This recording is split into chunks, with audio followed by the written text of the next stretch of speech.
All right, y'all, gather around, because we need to talk about something hiding in your fridge right now. You think it's just milk, right? Cute little cow on the carton maybe says vitamin D in big letters.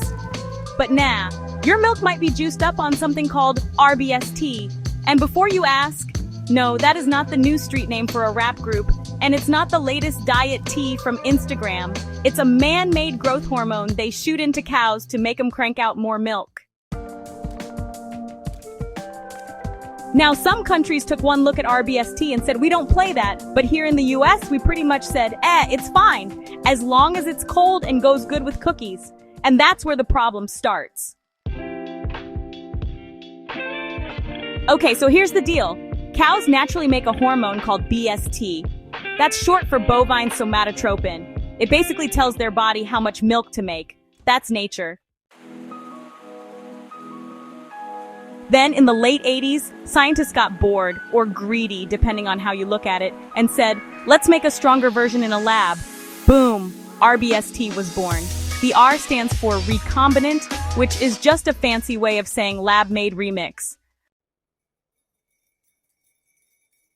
By the early 90s, the FDA was like, cool, go ahead and use it. They sold it under the brand Pussilac, and farmers started injecting it into cows every couple of weeks.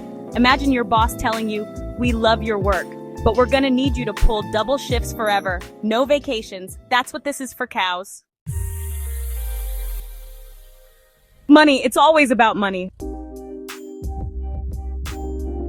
On paper, genius.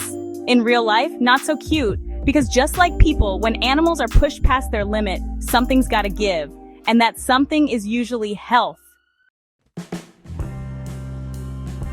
Now here's the ugly part. Cows on rBST are more likely to end up with mastitis, which are these painful udder infections. I mean, just think about trying to do your job with an infection that hurts every time you move. And your job is making milk. There's also lameness. Like limping swollen joints, walking as if they need a walker. And, fertility problems too. They can have trouble getting pregnant or carrying calves. And when mastitis hits, farmers use antibiotics. That milk has to be dumped until the antibiotics clear. But the bigger picture is more antibiotics used overall, more antibiotic-resistant bacteria in the system, and more stress for the animal. This is why so many countries said, yeah, no thanks. The FDA says milk from rBST cows is safe because the hormone is cow-specific and gets broken down in your stomach. Sounds nice, right? But here's the part they don't put on the billboard. So rBST can raise IGF-1 levels in milk. That's insulin-like growth factor 1. We all have IGF-1 naturally, but higher levels have been linked in some studies to things like breast, prostate, and colon cancers. It can also mean faster growth of certain cells, including the ones you really don't want growing. Plus, it might mess with your hormones and cause skin issues like acne. Canada, the European Union, Japan, Australia, they all looked at rBST and said, nah, we're not playing guinea pig. Your carton will usually say no rBST or no artificial growth hormones. Organic milk, automatically rBST-free. That's the rule. But peep that tiny FDA disclaimer. No significant difference has been shown between milk from rBST-treated and non-treated cows. That's their way of saying we don't think it's a big deal. Whether you agree or not is your call. If there's no label, that's your cue to hit up the brand's website or call them directly. So for kids, hormones are already bouncing around like a pinball machine. Adding rBST to the mix? That's just unnecessary. rBST-free milk keeps one extra thing off their plate, literally. And for elders, dairy can already cause inflammation and digestive issues. Cleaner milk means fewer surprises for your body. No, they're not pouring hormones straight into your milk jug. rBST is given to the cow, not the milk, but honestly, it can still change what's in that milk, and maybe even more importantly, what the cow went through to make it.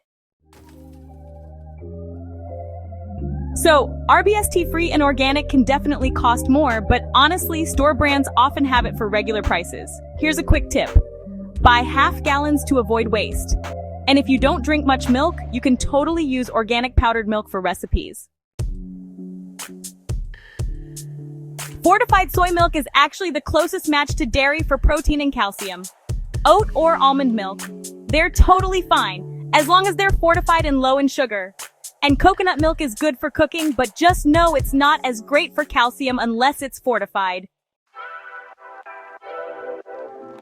Pick your household milk rule, whether that's organic, rBST-free, or maybe you're a little more flexible. Always read the big label and, yeah, the fine print too. Store your milk right. Keep it cold, sealed, and not in the fridge door. And if you want answers straight from the source, just buy local. rBST is a milk production booster that comes with real questions about cow health, antibiotics, and possible hormone changes.